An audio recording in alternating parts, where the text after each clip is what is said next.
Nursery से अभी अगर क्या गुलाब को खरीद के लेके आऊँ तो मैं उसको कैसे लगाऊं कि मेरे को फरवरी मार्च में बहुत अच्छे रिजल्ट मिलेंगे। जिन लोगों के गुलाब पहले लगे हुए हैं, मैं पहले उन लोगों की बात कर लेता हूं। इसके पत्ते देखिए कैसे हो रहे हैं। तो ये जो है ना, एक तरह से फंगस ही है। इस गुलाब का टीडीएस ज़्यादा है ना, तो आपका गुलाब बिल्कुल ग्रोथ नहीं करेगा। आप जो मेरे इस बारी अब इसमें थ्रिप्स माइट्स बिल्कुल नहीं आ रहे हैं, तो इसका स्प्रे करना है। अब आते हैं, क्या हम इस वक्त नर्सरी से गुलाब ला सकते हैं? हमारा एक शेड्यूल मांगता है। अगर आप उस शेड्यूल से उसमें काम करेंगे ना, तो आपको गुलाब में बेहतरीन रिजल्ट मिलेंगे। तो देखिए, खाली मैंने ऊपर से ना इसमें राइसस डाल दिया, क्योंकि इसमें खाद मेरे को लग रहा है कि बहुत ज़्यादा हो गई है। हेलो दोस्तों, कैसे हैं आप सब? आपका स्वागत है मेरे रूफटॉप ऑर्गेनिक गार्डन में। आज हम बात करने जा रहे हैं गुलाब की। गुलाब तो सर्दियों का राजा है भाई, कोई डाउट नहीं है। इस वक्त ना गुलाब भर भर के आते हैं, लेकिन अब थोड़ा सा जैसे बहुत ज़्यादा ठंड हो गई है, ख़ास तौर पर नॉर्थ इंडिया में और बहुत सारे शहरों में। नॉर्थ इंडिया के आसपास जो सेंट्रल एरिया है या उड़ीसा वगैरह में भी थोड़ा ठंडा होता है, तो इसमें गुलाब का ना थोड़ा सा डोमेंसी पीरियड फिर से स्टार्ट हो जाता है। मीन्स ये 20-25 दिनों के लिए फिर से हो जाता है। 15-20 जनवरी के बाद जब थोड़ा सा अच्छी धूप आएगी और फरवरी में जब फिर तेज़ धूप आएगी ना, तब थोड़ा सा गुलाब हमारा रेज करना स्टार्ट होता है और फिर मार्च अप्रैल में बहुत ज़बरदस्त फ्लावरिंग होती है। नॉर्थ इंडिया के लिए ना गुलाब के लिए दो फ्लावर्स बहुत अच्छे होते हैं। एक जब हम अक्टूबर में इसकी हार्ड प्रूनिंग करते हैं, उसके पश्चात नवंबर एंड या नवंबर 15 के बाद आप कह सकते हैं बहुत अच्छी फ्लावरिंग होती है। और एक फ्लावरिंग अब होती है उसके बाद, जो लगभग फरवरी मार्च के आसपास में होती है। तो हमें गुलाब को तैयार करना है। बहुत सारे लोगों की ना गुलाब के लिए बहुत सारी दिक्कतें आती हैं। एक्चुअली हम लोग ना सही से गुलाब को ग्रो ही नहीं कर पाते हैं। हमारी मिट्टी कैसी भी हो, मिट्टी के अंदर फंगस आ जाता है और गुलाब धीरे धीरे फिर हमारा मर जाता है। तो दोस्तों, मैं देसी गुलाब की बात नहीं कर रहा हूँ, मैं इंग्लिश गुलाब की बात कर रहा हूँ, जो हाइब्रिड होते हैं। बहुत सारी वैरायटीज़ इसके अंदर आजकल आती हैं। आप मार्केट से कोई भी गुलाब लेके आएँ, अगर आपने सही से उसको नहीं लगाया, सही से मिट्टी अगर उसकी नहीं बनाई, तो वो साल, 1.5 साल, 2 साल आपके वहाँ चलेगा, ज़्यादा से ज़्यादा 3 साल चल जाएगा। फिर धीरे धीरे उसमें डाइवैक की प्रॉब्लम आती है और गुलाब हमारा मर जाता है। और अगर मरा भी नहीं ना, तो गुलाब क्या हो जाता है, बिल्कुल 1-2 डंडी पर ही सिमट रह जाता है। नई नई शूट्स उसमें नहीं निकलती हैं, उसमें नई ब्रांचेस नहीं आती हैं, जिसके कारण गुलाब का जो हमारी ग्रोथ होनी चाहिए ना, वो हो नहीं पाती। बहुत सारे लोग आजकल गुलाब को ना खंगर में लगाते हैं। मैं भी लगा सकता हूँ, खंगर मेरे पास भी है दोस्तों, लेकिन खंगर में लगाने के लिए क्या है ना, हमें पूर्ण रूप से आश्रित रहना पड़ता है केमिकल पर, केमिकल फर्टिलाइज़र पर। गुलाब के अंदर जो आपको रिज़ल्ट चाहिए ना, उसके लिए आपको NPK यूज़ करना होगा, कई बारी कैल्शियम नाइट्रेट यूज़ करना होगा, या दूसरी चीज़ें इस्तेमाल करनी होंगी। और इसी प्रकार से उसमें जो उसकी जो पेस्ट से जो लड़ने की क्षमता है वो भी बहुत कम होती है। तो उसके लिए भी आपको बहुत सारे केमिकल पेस्टिसाइड यूज़ करने होंगे। और मैं इन सब चीज़ों से परहेज़ करता हूँ, इसलिए मैं खंगर में गुलाब को लगाता नहीं है, और न मैं आप लोगों को सजेस्ट करूँगा। अगर आप मेरी तरह ऑर्गेनिक खेती कर रहे हैं, तो फिर हमें उसका कोई अल्टरनेटिव ढूंढना होता है कि हम मिट्टी में लगाएं, कोकोपीट में लगाएं, और किस तरीके से लगाएं कि हमारे को, ठीक है, बहुत ज़्यादा रिज़ल्ट हमें नहीं चाहिए, लेकिन जो रिज़ल्ट हमें इसमें मिलते हैं वो भी हमारे भरपूर होते हैं। कई बारी बंदर आते हैं हमारे गुलाब को, तो ख़ासतौर में मेरे वहाँ तो बहुत ज़्यादा प्रॉब्लम होती है, निकाल के चले जाते हैं, तो गुलाब ज़्यादा ना ग्रोथ नहीं कर पाता है मेरे गुलाब भर भर के बहुत अच्छे आते हैं। लेकिन कई बारी क्या होता है कि जब छोटे छोटे गुलाब होते हैं या बड़ी टहनियाँ होती हैं, आते हैं महाराज, उनको तोड़ के चले जाते हैं। तो ये प्रॉब्लम हमने कई बारी फेस की है।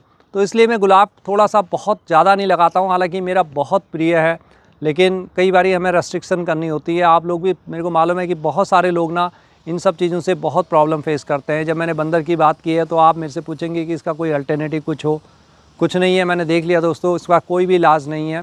खैर चलिए, वो सब दूसरी चीज़ें रही। अब हम आते हैं कि अब ये जब पीरियड चल रहा है, ख़ास तौर पर इस महीने में हमें गुलाब के लिए क्या केयर करें, कि अभी अगर हमारा गुलाब नहीं उठा है, तो आगे हमें कैसे गुलाब को उठाना है, या मैं नर्सरी से अभी अगर क्या गुलाब को ख़रीद के लेके आऊँ, तो मैं उसको कैसे लगाऊँ कि मेरे को फरवरी मार्च में बहुत अच्छे रिज़ल्ट मिलेंगे।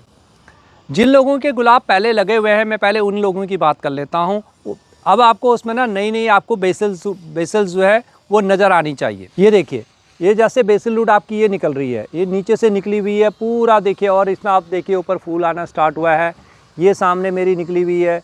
ये इसकी पत्तियां ही आपको बता रही है ना कि कितनी सुंदर हो रखी हैं।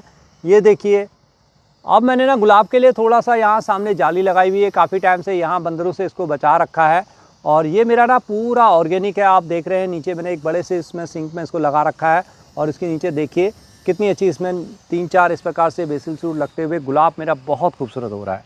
यहाँ पर देसी गुलाब भी है, इधर भी देसी गुलाब है जो आप देख रहे हैं। और इसकी खुशबू देखिए, छत में आते ही ना बहुत आनंद आता है जब मेरे देसी गुलाब भी खिलता है। इसमें भी मेरी भर भर के पत्तियाँ, ये गुलाब के देखिए।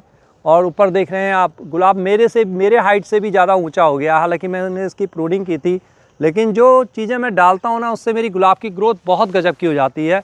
और अभी इसमें पीछे फ्लावर्स आए थे, अभी फिर फ्लावर्स आएंगे। और बाकी जो दूसरे मेरे इस साइड रखे हैं, मैं आपको खास तौर पर ये दिखाऊंगा। इसके पत्ते देखिए कैसे हो रहे हैं। तो ये जो है ना, एक तरह से फंगस ही है। जो नई सूट्स आई है ये बिल्कुल सही है देखिए यहाँ, क्योंकि इसका मैंने पूरा इलाज किया हुआ है। इसका मैंने जब छोड़ दिया था, थोड़ा सा रह गया, तो देखिए ये ऑलमोस्ट मेरा ना बिल्कुल बेकार हो गया। ये देखिए, तो इस प्रकार के पत्ते जब आ जाए ना, तो आपको गुलाब से, ये मैंने हटाने थे, ये देखिए आपको ये सब हटा लेने हैं। गुलाब को आपको इसको इस प्रकार से रखेंगे तो ये आसपास भी आपको बहुत तंग करेगा और फिर धीरे धीरे आपका ये गुलाब ख़राब भी हो सकता है। तो इस प्रकार के कोई पत्ते हों, पीले पत्ते हों, या उनमें कोई फंगस आया हुआ हो, और या फिर वो ब्राउन हो गए हों, तो उनको जल्द से जल्द अपने गुलाब के अंदर हटा दीजिए। आप देख रहे हैं, ये देखिए नई नई सूट्स इसके अंदर आ रही हैं, फ्लावर्स बन रहे हैं। ये देखिए, ये मेरा रिपेयर हुआ गुलाब है जो लगभग डेड हो चुका था, फिर से दोबारा हो रहा है। ये मेरा कश्मीरी गुलाब है, देखिए बहुत अच्छी इसमें ग्रोथ है।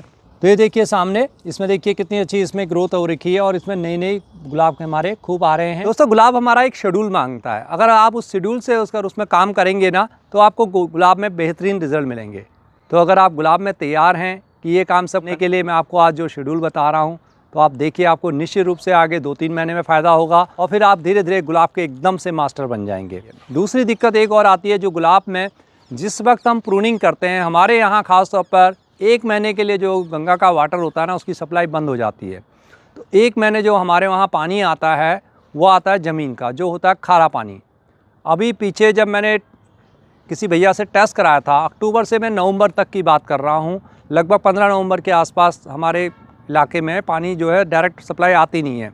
तो उस वक्त जो है उसका TDS जो है वो लगभग 800-900 हज़ार के आसपास में होता है। तो गुलाब के लिए इतना ज़्यादा TDS वाला पानी गुलाब ग्रोथ कर ही नहीं सकता है।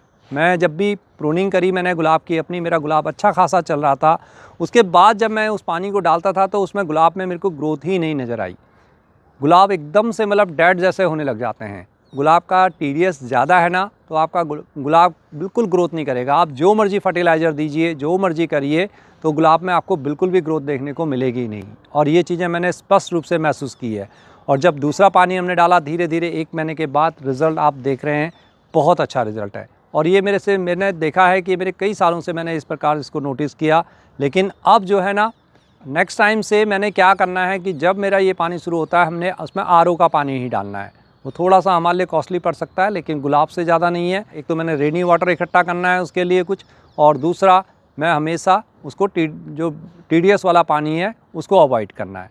तो आपको अपना पानी चेक करना है। अगर आप गुलाब लगाते हैं, आप गुलाब के लिए जो TDS है वो 100 और 150 के बीच में, या उससे मिनिमम हो 150 से नीचे आपका TDS चल जाएगा। आप बहुत ज़्यादा खाद उसमें देते हैं, सब कुछ देते हैं ना, उससे भी कई बारी गुलाब का TDS पानी का बढ़ जाता है। तो इसलिए अवॉइड करिए, बहुत ज़्यादा चीज़ें इसको नहीं देनी है। सबसे पहले आपको अपना चेक करना है पानी। दूसरा शेड्यूल जो आपको इसको बनाना है दोस्तों, वो आपको इसको बनाना है पेस्टिसाइड्स और फंगस का, जो भी आपको मैंने दिखाया है। ये गुलाब के अंदर जैसे ही इस प्रकार की जो लाल लाल पत्तियाँ आती है ना, जो बहुत सुंदर लगती है गुलाब में, गुलाब देखते ही उसको दिल खुश हो जाता है। जैसे ही आती है उसके अंदर होता है प्रोटीन बहुत ज़्यादा, और उसी समय इसमें थ्रिप्स और माइट्स का अटैक होना बहुत लाजमी है। उस वक्त इसमें माइट्स बहुत ज़्यादा आते हैं, या फिर थ्रिप्स भी लग जाते हैं। गुलाब की पत्तियाँ ऐसे मुड़ जाती हैं, पीले पड़ जाती हैं, और आपको समझ में नहीं आता कि आप क्या हो रहा है करके। तो बेसिक यही होता है कि गुलाब को वो हमारा धीरे धीरे ख़त्म कर देता है। अगर लीव्स भी उसकी ख़त्म होने लगी तो गुलाब में ग्रोथ आपको मिलेगी नहीं।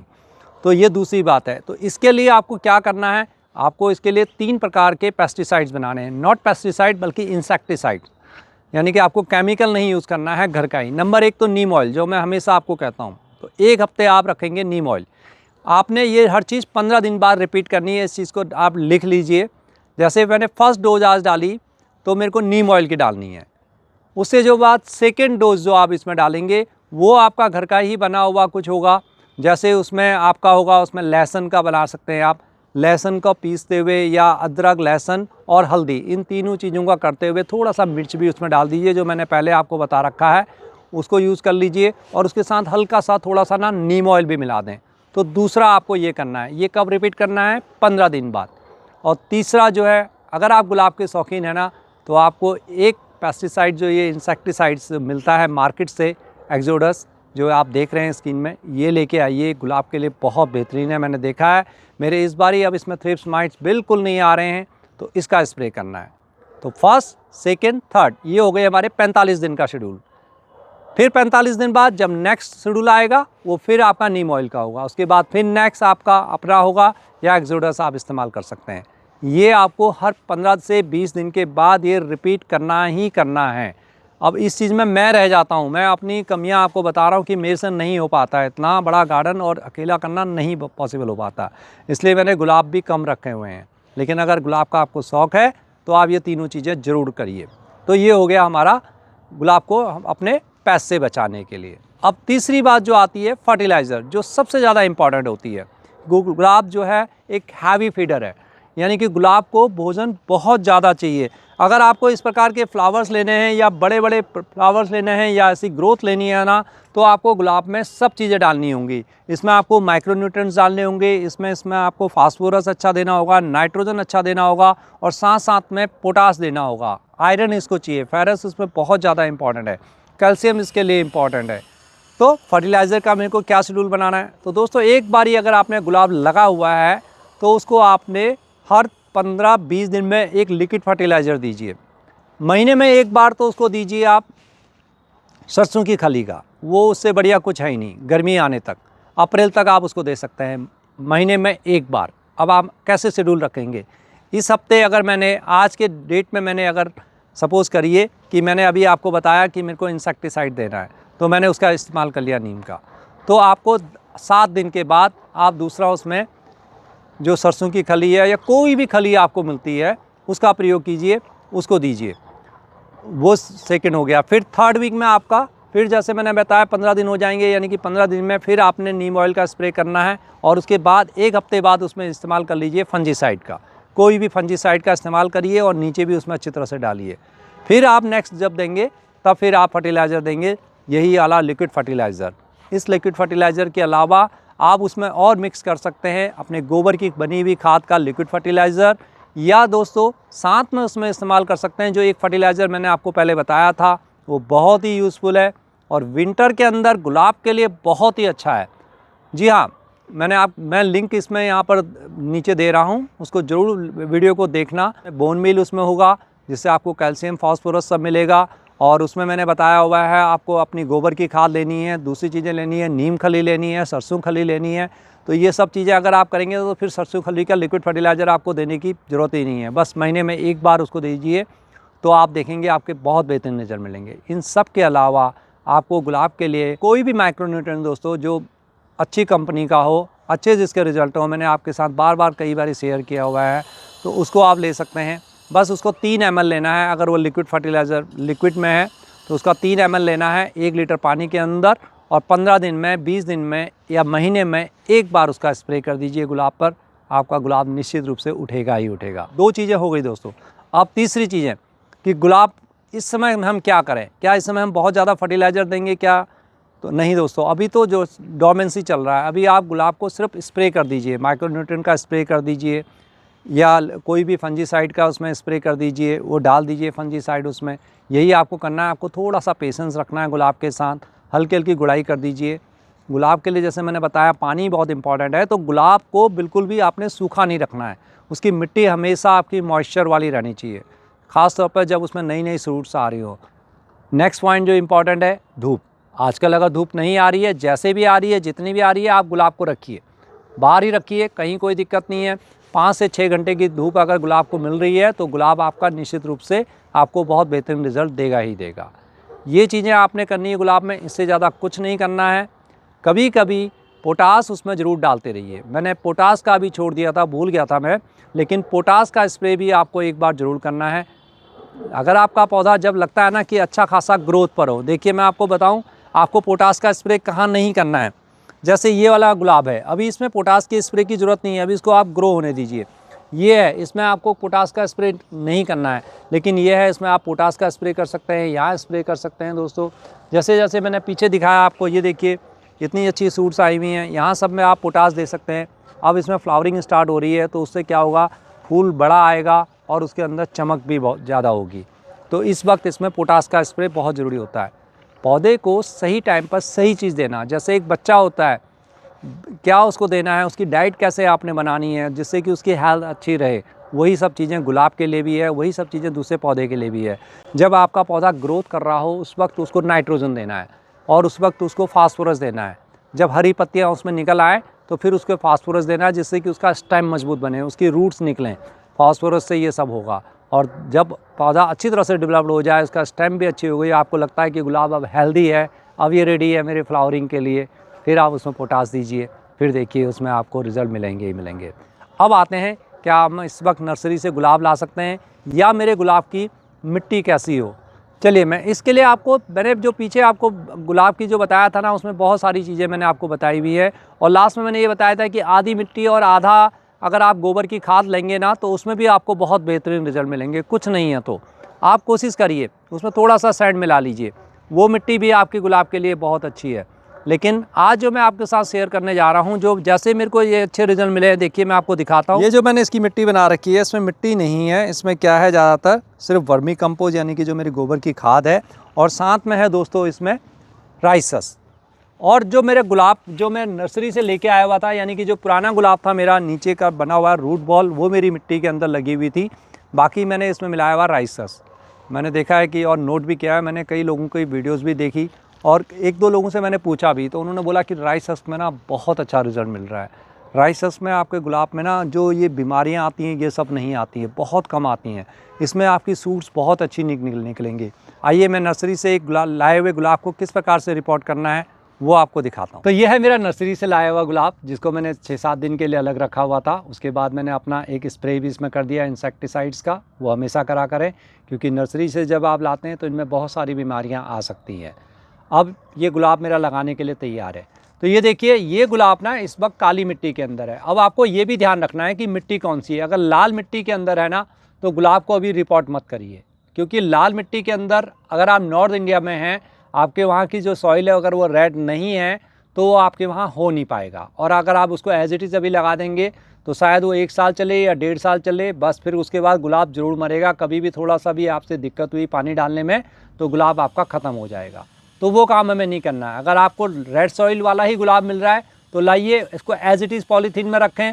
2 महीने रखिए अभी, और फरवरी के अंदर उसको पूरा लाल मिट्टी को हटाते हुए, जैसे मैंने कई बार आपको बताया हुआ है, उसको साफ़ करते हुए, उसकी रूट्स को बिल्कुल धोते हुए पूरी मिट्टी हटा दीजिए और फिर अपनी मिट्टी के अंदर उसको लगाइए।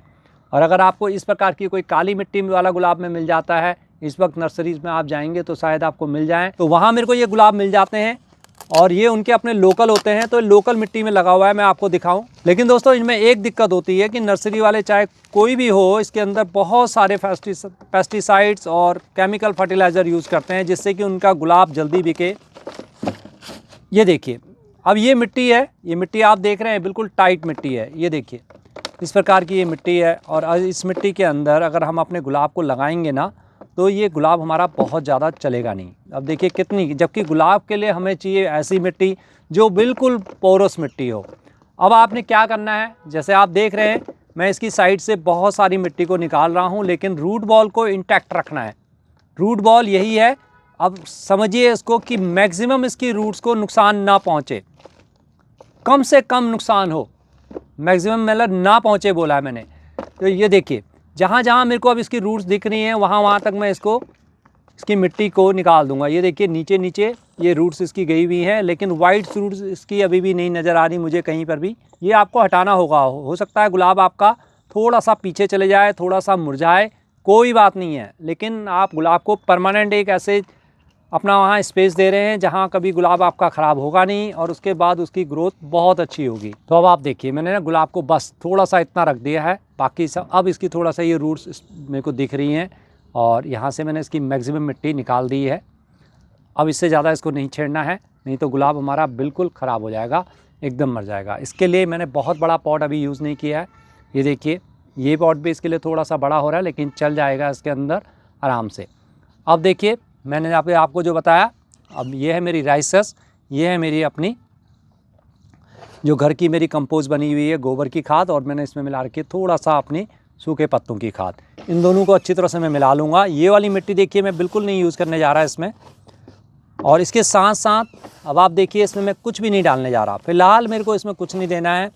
अभी मैं इसमें इसकी रूट्स को बढ़ने के लिए ह्यूमिक एसिड ये वो अब भी कुछ नहीं दूंगा। बस इसमें थोड़ा सा गुलाब मेरा सेटल हो जाए, उसके बाद मैं इसको धीरे धीरे दूंगा और धीरे धीरे गुलाब ग्रोथ करेगा ही करेगा। तो ये देखिए, ये सबसे पहले इम्पॉर्टेंट काम जो मैं हमेशा करता हूँ और आपको बोलता हूँ करने के लिए। ये मैंने इस प्रकार से कुछ इस पर पेबल्स रख दिए हैं। ये देखिए, ये मैंने यहाँ से भर लिया और इसको आराम से ऐसे रख दे, बस कुछ नहीं करना है आपको, इतना जाने दीजिए। और बहुत ज़्यादा मिट्टी डालने की आवश्यकता नहीं है इसमें। अभी मैंने इसमें 50-50% दोनों को रखने की कोशिश की है। मैं 50% लेके चल रहा हूँ क्योंकि जो नाप से मैंने लिया है हो सकता है थोड़ा बहुत ऊपर नीचे हो जाए। ये इतना हल्का होता है ना कि आपका ये थोड़ा भी ऐसे हिला तो ये आपका गिर सकता है। इसलिए आपको इस चीज़ का ध्यान रखना है कि जब आप इसको लगाएं तो उसके बाद इसको बिल्कुल सेपरेट रखें और उसको छेड़ाखानी नहीं करें, क्योंकि राइसेस में अभी फ़िलहाल जान नहीं है कि ये इसको प्लांट को संभाल सके। थोड़ा सा मेरे को लगता है कि इसके लिए मेरा कम हो गया है, तो थोड़ा मैं और लाऊंगा इसमें। तो देखिए खाली मैंने ऊपर से ना इसमें राइसेस डाल दिया, क्योंकि इसमें खाद मेरे को लग रहा है कि बहुत ज़्यादा हो गई है। ये राइसेस आप देख रहे हैं मैंने गीला करके रखा हुआ है। इसका भी एक फ़ायदा होता है कि ये थोड़ा सा आप गीला करके इसको रख देना हमेशा, तो जब आप इसको इस्तेमाल करेंगे तो ये चुभता नहीं है। जो नई नई शूट्स आएंगी नीचे से उनको भी ये दिक्कत नहीं होगी। और ये देखिए अब इसमें एक मॉइस्चर लेवल बना रहेगा और पानी डालते ही इसमें ऐसे नीचे को भागेगा। जब मेरा गुलाब अब मेरे को दिखेगा ना, अभी तो इसमें फ्लावरिंग होगी, ये फ्लावरिंग जब ख़त्म हो जाएगी और उसके बाद जब ये एकदम से मेरा बढ़ना शुरू होगा तो ऊपर से मैं इसमें थोड़ा सा और हल्का सा फर्टिलाइज़र ऐड कर दूंगा, गोबर की खाद या जो भी वर्मी कंपोस्ट है। 3-4 चम्मच इधर से उधर से दोनों साइड से ऐड कर दूंगा। और इसमें लिक्विड फर्टिलाइज़र अब देना है मेरे को 1 महीने के पश्चात लगभग। तो ये दिसंबर का एंड चल रहा है, जनवरी एंड या फरवरी के फर्स्ट वीक में अब मैं इसमें लिक्विड फर्टिलाइज़र दूंगा।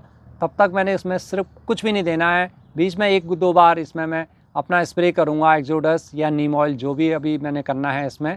अभी तो मैं फ़िलहाल 1 बार कर चुका हूं, तो 15 दिन के बाद और करूंगा, फिर 15 दिन बाद 1 बार माइक्रो न्यूट्रिएंट्स का करूंगा। उनको आप दे सकते हैं, लेकिन रूट जोन में आप इसमें अभी कुछ भी नहीं देंगे। तो दोस्तों गुलाब को इस प्रकार से लगाइए, जो शेड्यूल मैंने आपको बताया उसको फॉलो करिए। एक बार आजमा के देखें इसको। राइसेस का आपको मिलने में थोड़ा दिक्कत हो सकती है, लेकिन ऑनलाइन आप इसको मंगा सकते हैं। माई वाटिका वालों के पास भी ऑनलाइन मिलता है, आप इसको मंगा सकते हैं। 2 किलो 5 किलो मंगा लीजिए, आराम से 5 किलो में आपके 8-10 गुलाब आराम से लग जाएंगे। और दूसरी बात क्या ना, देखिए आप अपनी छत पर करते हैं, बालकनी में करते हैं, कहीं भी करते हैं, तो ये देख रहे हैं कितना हल्का हो जाता है। वेट करिए, मैं इसको फरवरी में इसका अपडेट आपको साथ फिर दूंगा।